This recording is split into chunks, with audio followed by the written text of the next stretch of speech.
दोस्तों, आज मैं फिर आपके सामने एक वीडियो लेके आ चुका हूँ जिसमें हम कक्षा 11 फिजिक्स से कुछ इम्पोर्टेंट क्वेश्चन सॉल्व करेंगे जो लघु और दीर्घ होंगे।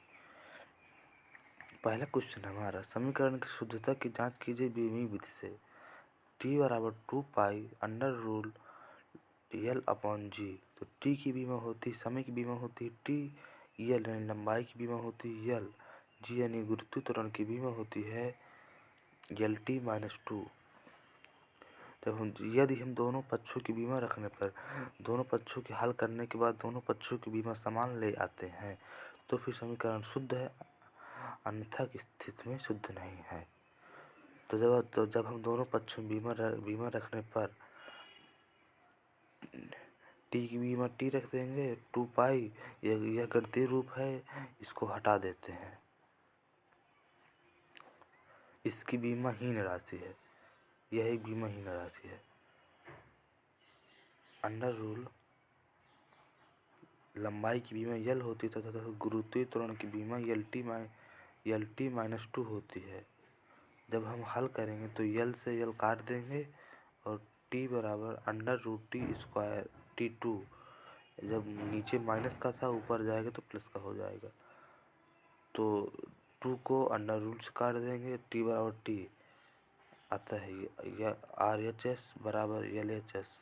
इसलिए दिया गया समीकरण शुद्ध है क्योंकि इन दोनों पक्षों की बीमा समान है। तथा अब हमारा दूसरा सवाल है, इसे हम गतिज समीकरण भी कहते हैं। v² minus u² plus 2as। v की बीमा होती है Lt-1, u की बीमा होती है Lt-1, a की बीमा होती है Lt-2, s की बीमा होती है l। दोनों पक्षों में बीमा रखने पर इसमें भी सेम उसी तरह करेंगे। v² की बीमा होती है Lt-1, तो इसका स्क्वायर कर देंगे और Lt-1 का स्क्वायर प्लस 2 2as है तो वहाँ पर 2 आगे रख देंगे और a की बीमा होती है Lt-2, यस विस्थापन है, इसकी बीमा यल होती है। अतः जब हम इससे स्क्वायर हटाएंगे तो L2T-2 आ जाएगा बराबर इस तरफ का भी जब स्क्वायर का गुणा करेंगे 2 का तो L2T-2 प्लस 2 L2T-2। तो इस तरफ है, यहाँ पे दोस्तों दोनों तरफ यही सेम टू सेम है, इसीलिए हम इसे जोड़ देंगे तो ये हो जाएगा ये L2T-2 बराबर 3L2T-2। 3 बीमाहीन राशि है, यानी यह संख्या है तो यह बीमाहीन राशि है। तो इसलिए L2T-2 बराबर L2T-2 समान आ गई है। अतः RHS बराबर LHS, इसलिए दिए गए समीकरण शुद्ध है क्योंकि इसके दोनों पक्षों की बीमा समान है।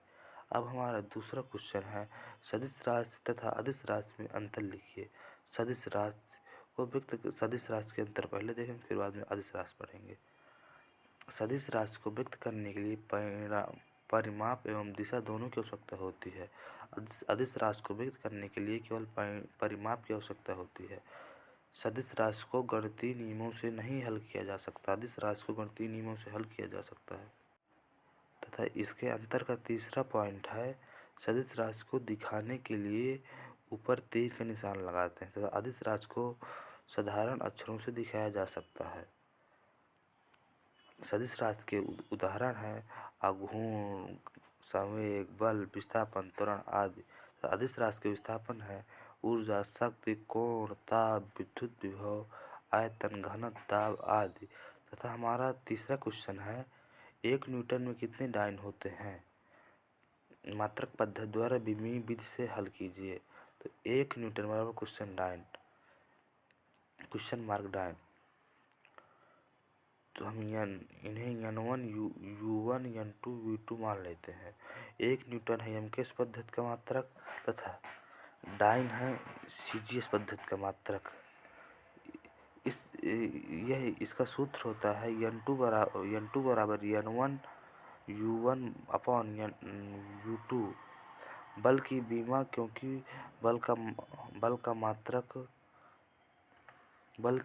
क्योंकि न्यूटन बल का मात्रक है, तो m के ऊपर जो मान होगा उसे a मानते हैं, जो l के ऊपर b, t के ऊपर c, तो इससे a का मान 1 निकलता है, b का मान भी 1 निकलता है, c का मान -2 निकलता है। n2 बराबर इसका ये दूसरा सूत्र है, मतलब ये बीमी विधि से है, वो नॉर्मल है।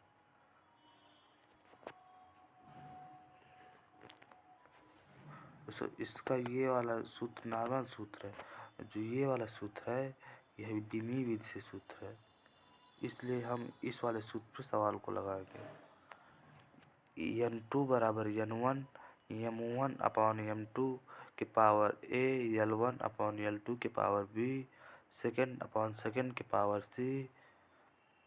जब हम इनके मान रखते हैं एम के एस पद्धति सीजीएस पद्धति में बदल रहे हैं, तो हम एम के एस पद्धति वाले मान ऊपर रखेंगे और सीजीएस पद्धति वाले मान नीचे रखेंगे। तो किलोग्राम बटे ग्राम के पावर a, मीटर बटे सेंटीग्राम के पावर b, सेकेंड बटे सेकेंड की पावर c। तो हमें सिर्फ c का, हमारे पास c बस -2 है और a तो 1 है, b भी 1 है, तो इनका रखने का कोई मतलब ही ना होगा।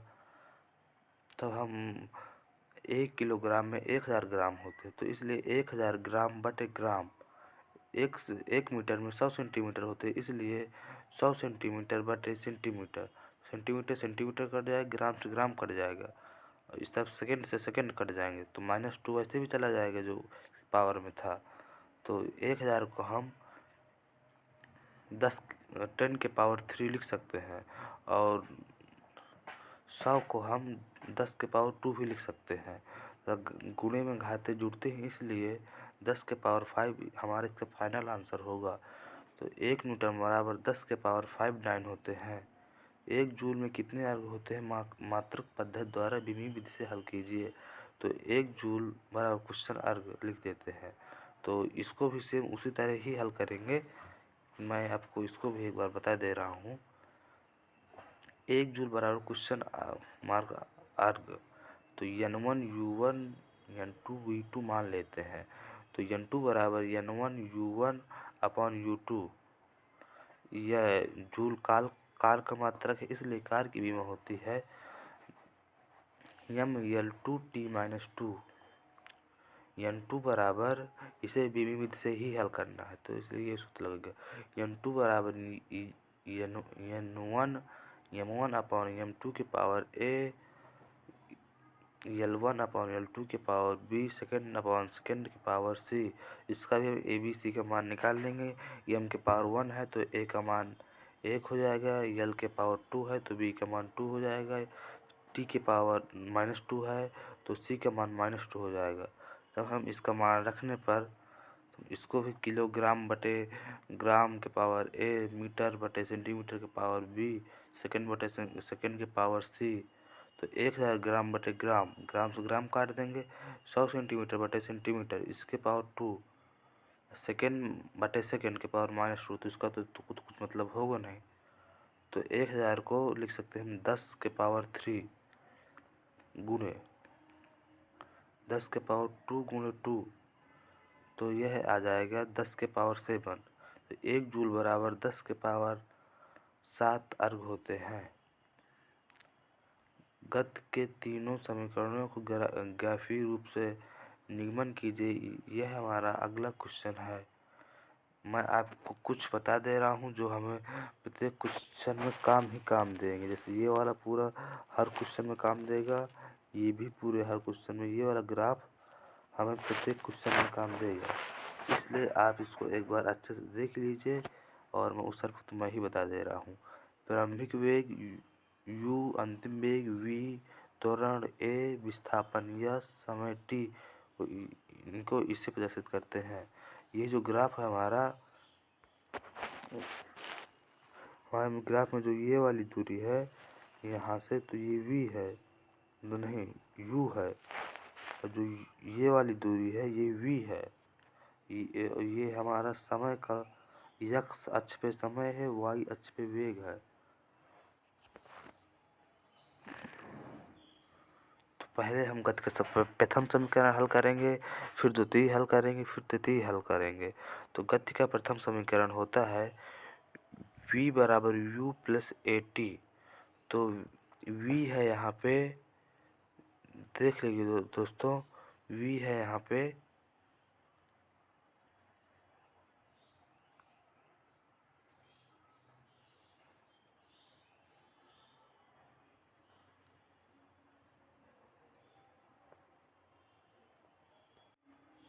दोस्तों ओ ए बराबर यू ये वाली है, और बी सी बराबर वी ये वाली है, और बी सी बराबर A D plus D C. तो ये है यहाँ पे, सॉरी दोस्तों, यहाँ पे मैं डी लिखना भूल गया हूँ, बीच में डी लिखा है यहाँ पे। ये वाला जो बिंदु है ये डी बिंदु है, डी। तो अब दोस्तों एक बार समझ लीजिएगा, यह डी बिंदु है, तो इसलिए यहाँ वाला बिंदु हम इसे डी मानते हैं। तो इसलिए बी सी बराबर B D plus D C होगा। तो हमें बी सी का मान तो पता है कि इसका मान वी है, पे बी डी का मान नहीं पता है, और बी डी का मान पता नहीं है, डी सी का मान भी पता नहीं है, पता है वी है। सॉरी दोस्तों, आपका समय खराब करने के लिए माफ़ कीजिएगा। अब हम इसे दोबारा एक बार गति के प्रथम समीकरण को समझेंगे, क्योंकि तो ग्राफ में हमारी थोड़ी सी कमी थी। तो गति का प्रथम समीकरण होता है v बराबर u प्लस ए टी। तो ओ ए बराबर u, बी सी बराबर v। तो बी सी बराबर ये जो बीच का बिंदु जहाँ पे हमने डी लिखा है, इसको हमने पेन से लिखना भूल गए थे। तो बी सी पूरी रेखा है, तो इसको हम दो खंडों में बीच में डी बिंदु भी है, तो इसलिए हम लिख सकते हैं बी सी बराबर बी डी प्लस डी सी।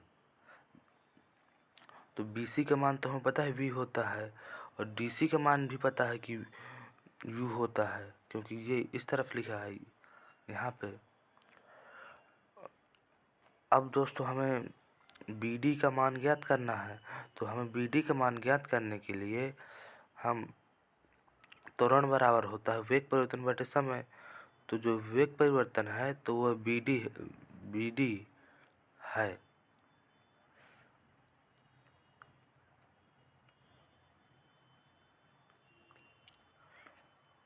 और जो समय है वह ए डी में है।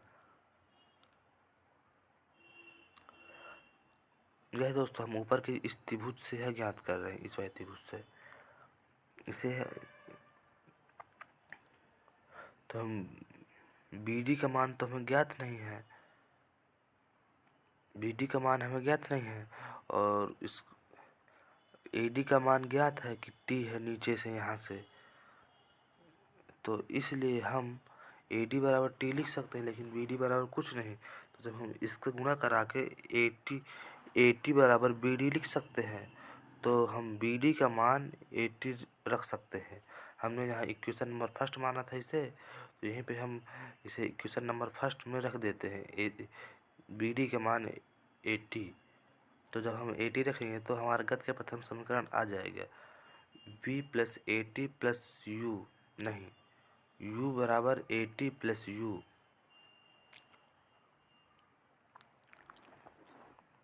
अब दोस्तों हम गति के द्वितीय समीकरण हल करेंगे। दोस्तों अब हम गति का द्वितीय समीकरण हल करेंगे, जिससे यस बराबर U T plus half A T square है। तो यस बराबर यानी विस्थापन बराबर ओ ए बी सी का क्षेत्रफल, चतुर्भुज ओ ए बी सी का क्षेत्रफल। तो यस बराबर चतुर्भुज ओ ए बी सी का क्षेत्रफल प्लस त्रिभुज ए बी सी का क्षेत्रफल। तो यस बराबर त्रिभुज नहीं चतुर्भुज ओ ए बी सी का क्षेत्रफल यह एक आयत है, तो लंबाई गुने चौड़ाई होता है आयत का क्षेत्रफल। तो हम लंबाई तो पहले हम ओ ए गुणे ओ सी कर ओ ए गुणे ओ सी प्लस त्रिभुज का क्षेत्र होता है 1/2 लंबाई गुणे ऊंचाई। तो 1/2 AD गुणे BD। तो हमें इसका मान पता है, वो OA गुणे OC का UT होता है। और 1/2 का 1/2 AD का मान हमें T पता है, AT का मान हमें पता नहीं है अभी।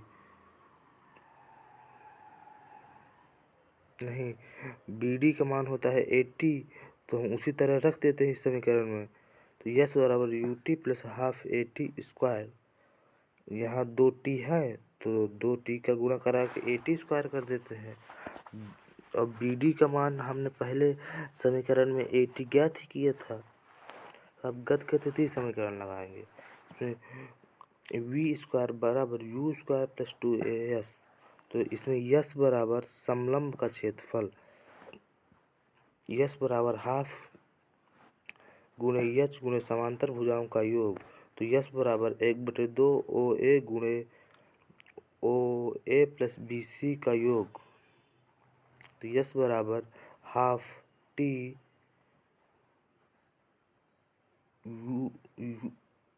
U plus V। इसे हम क्वेश्चन नंबर फर्स्ट मानते हैं इसमें भी। तो यस बराबर गत के प्रथम समीकरण से, तो गत के प्रथम समीकरण से हम T का मान निकालेंगे। तो V माइनस यू बराबर नहीं, V माइनस यू बटे A। इसे हम क्वेश्चन नंबर सेकेंड मान लेते हैं। T का मान समीकरण नंबर फर्स्ट में रखने पर, जब हम T का मान समीकरण नंबर फर्स्ट में रखते हैं तो half V minus u upon A गुणे U प्लस V।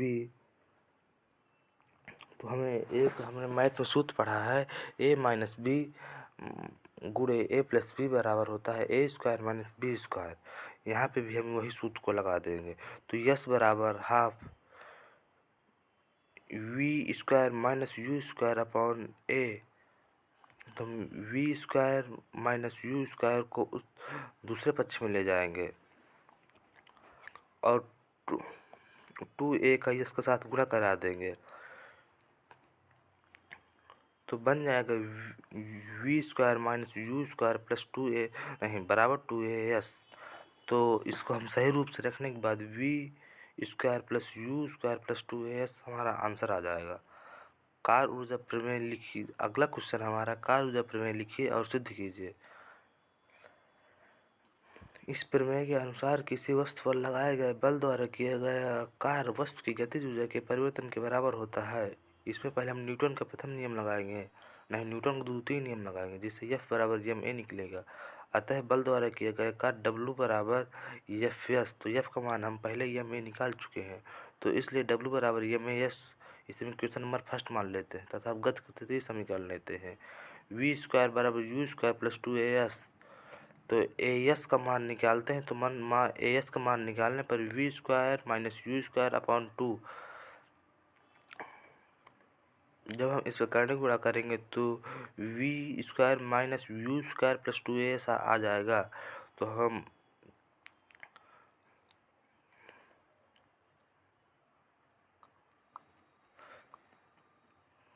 इसको नीचे एक बार 2 का भाग दे देंगे।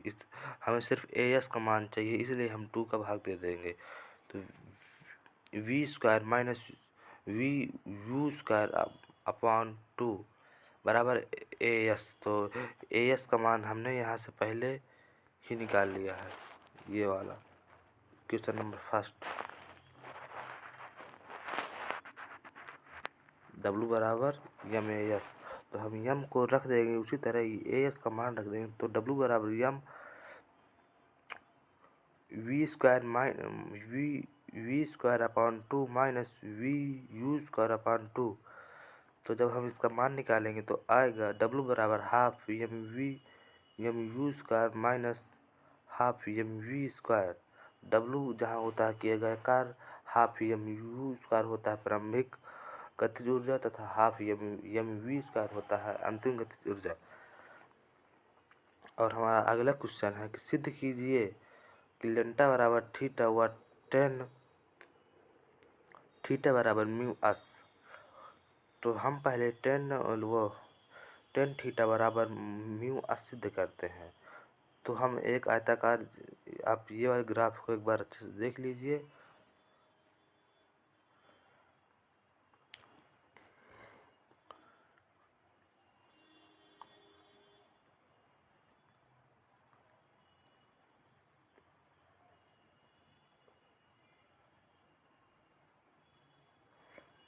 मुझे उम्मीद है कि आप तक अभी इस वाले ग्राफ को अच्छे से देख लिया होगा आपने,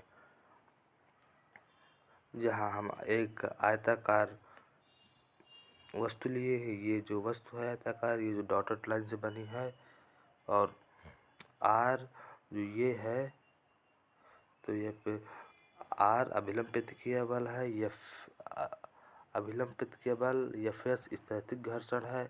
आर का परिणाम प्राप्त करने के लिए हम एक समांतर चतुर्भुज खींचते हैं, जिसे हम जो डॉटेड लाइन से खींचा है ये एक समांतर चतुर्भुज है। तो आयताकार वस्तु है जो बिना डॉटेड लाइन के नीचे रखी है, वह आयताकार वस्तु है। गुटका जिसमें गुटका बोलते हैं।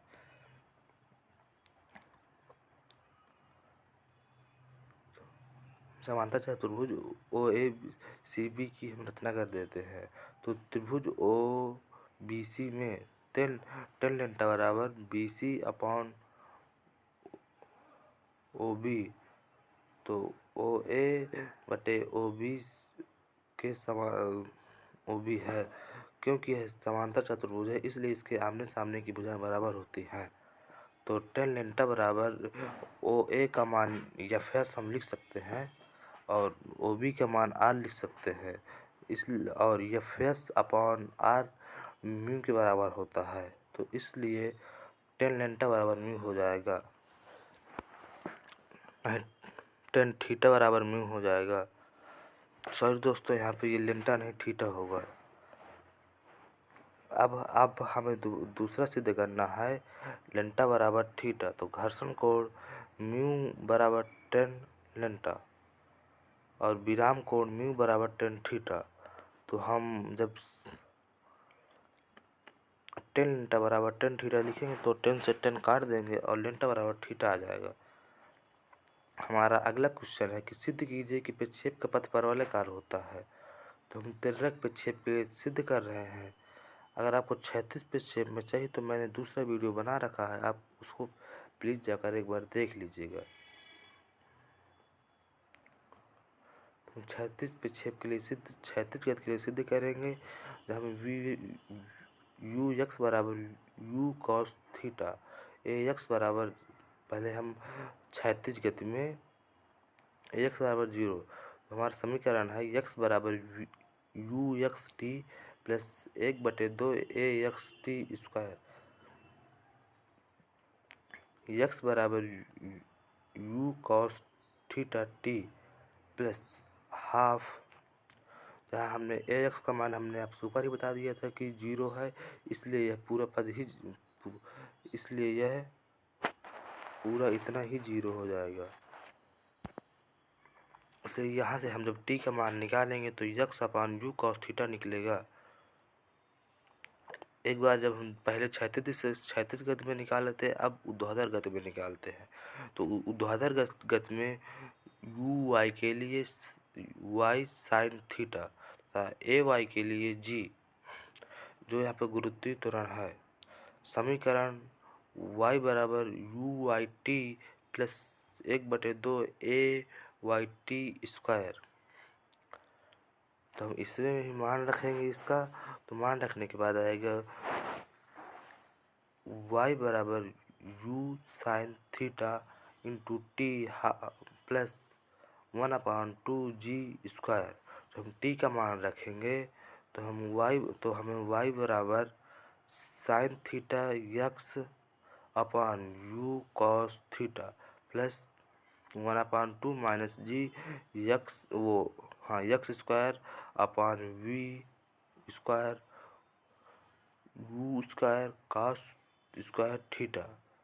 तो y बराबर tan theta minus 1/2 g x square upon v square cos square theta. तो y बराबर a x minus b x, जहाँ a बराबर टेन थीटा तथा b बराबर 1/2 g v square cos square theta, जो कि एक परवलय का समीकरण है। अतः यह विक्षेप गति का पथ परवलय का होता सिद्ध हो गया। बर्नौली की प्रमेय हम पढ़ेंगे। अब हमारा अगला क्वेश्चन है, ये दोस्तों हर बार पेपर में कन्फर्म ही पूछी जाती है। जब कोई आदर्श द्रव धारा रेखी नली में धारा रेखी प्रवाह से बहता है तो उसके एकांक आयतन का दाब P तथा एकांक आयतन गतिज ऊर्जा 1/2 PV तथा एकांक आयतन की स्थितिज ऊर्जा रो GH का योग नियत होता है। दोस्तों यहाँ पे P नहीं है, यहाँ पे भी रो है। ये यहाँ पे थोड़ा सा मैं गलत बोल गया हूँ। जब हम इसका निगमन करेंगे तो हमें एक धारा रेखी नली ले लेंगे जिसमें एक x सिरा होगा तथा दूसरा y सिरा होगा। x सिरे पर P1 V1 A1 H1 होंगे तथा y सिरे पर P2 V2 A2 H2 होगा। तथा पहले हम इसको तीन पद में इस समीकरण को हल करेंगे। पहले दाब ऊर्जा, फिर गतिज ऊर्जा, फिर स्थितिज ऊर्जा। दाब ऊर्जा x सिरे से 1 सेकेंड में प्रवेश किए गए द्रव पर कार्य, तो F1 गुणे V1 P1 A1 V1। y सिरे से 1 सेकेंड में निकले द्रव द्वारा प्राप्त कार्य P2 A2 V2। x minus y सिरे से द्रव प्रवाहित करने के लिए नेट कार्य, तो P1 A1 V1 minus P2 A2 V2। आवृत्तिता के सिद्धांत से A1 V1 बराबर A2 V2 यम अपॉन रो, जहाँ यम 1 सेकेंड में प्रवेश किए गए द्रव का द्रव्यमान है तथा रो घनत्व है। नेट कार्य बराबर P इंटू यम अपॉन रो माइनस P2 यम अपॉन रो बराबर P1 माइनस P2 यम अपॉन रो। इसे हम क्वेश्चन नंबर फर्स्ट मान लेते हैं। गतिज ऊर्जा x सिरे से 1 सेकेंड में प्रवेश किए द्रव की गतिज ऊर्जा y सिरे से 1 सेकेंड में निकले द्रव की गतिज ऊर्जा, दोनों गतिज ऊर्जा हाफ mv स्क्वायर तथा नीचे वाले की हाफ mv2 स्क्वायर होगी, क्योंकि वह x सिरे का है, यह y सिरे का है। तो दोस्तों मैंने आपको देखिए जैसे यहाँ पे पहले ही लिखा है, अगर मुझे बताने के लिए ध्यान भूल गए थे, अगर आपने गौर किया होगा तो A1 A2 से बड़ा है, V2 V1 से बड़ा है, H1 H2 से बड़ा है। तो इसीलिए जब V2 V1 से बड़ा है तो गतिज ऊर्जा में वृद्धि half mv square 1 minus half mv square 2।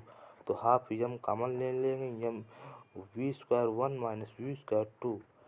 हम इसे इक्वेशन नंबर सेकंड मान लेंगे। तो थर्ड पॉइंट हमारा गतिज व स्थितिज ऊर्जा। तो x सिरे में 1 सेकेंड में प्रवाहित द्रव की स्थितिज ऊर्जा mgh, y सिरे से 1 सेकेंड में निकले द्रव की स्थितिज ऊर्जा mgh2 तथा इससे H1 बड़ा है H2 से, इसलिए स्थितिज ऊर्जा में कमी mgh1 माइनस mgh2। तो हम mg कॉमन ले लेंगे, H1 माइनस H2 होगा। हम इसे इक्वेशन नंबर थर्ड मान लेंगे। ऊर्जा संरक्षण के नियम से नेट द्वारा किया गया कार्य बराबर नेट ऊर्जा में वृद्धि। तो P1 माइनस P2 अपॉन यम अपॉन रो, गतिज ऊर्जा में वृद्धि माइनस स्थितिज ऊर्जा में वृद्धि। तो P1 माइनस P2 यम, तो हम इनमें भी यम कॉमन ले लेंगे। तो दोस्तों आप देख लीजिएगा इसे, और इसका जो हल निकलेगा P plus half rho V square minus rho GH बराबर नियत। यदि धारा रेखीय नली क्षैतिज में हो तो H1 - H2 बराबर H, तो इसलिए इसका P+1/2 रो V स्क्वायर बराबर नियत होगा स्थिति बदलने पर। आप दोस्तों पढ़ लीजिएगा इसे। थैंक। अगर दोस्तों आपको मेरा वीडियो पसंद आया हो तो प्लीज़ वीडियो को लाइक करें और चैनल को सब्सक्राइब करें।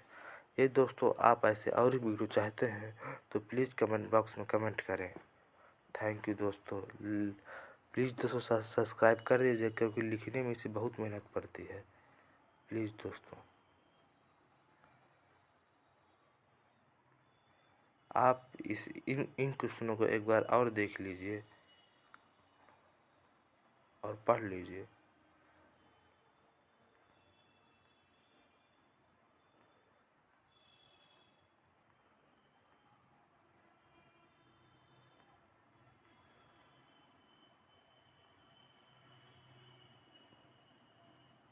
थैंक यू दोस्तों।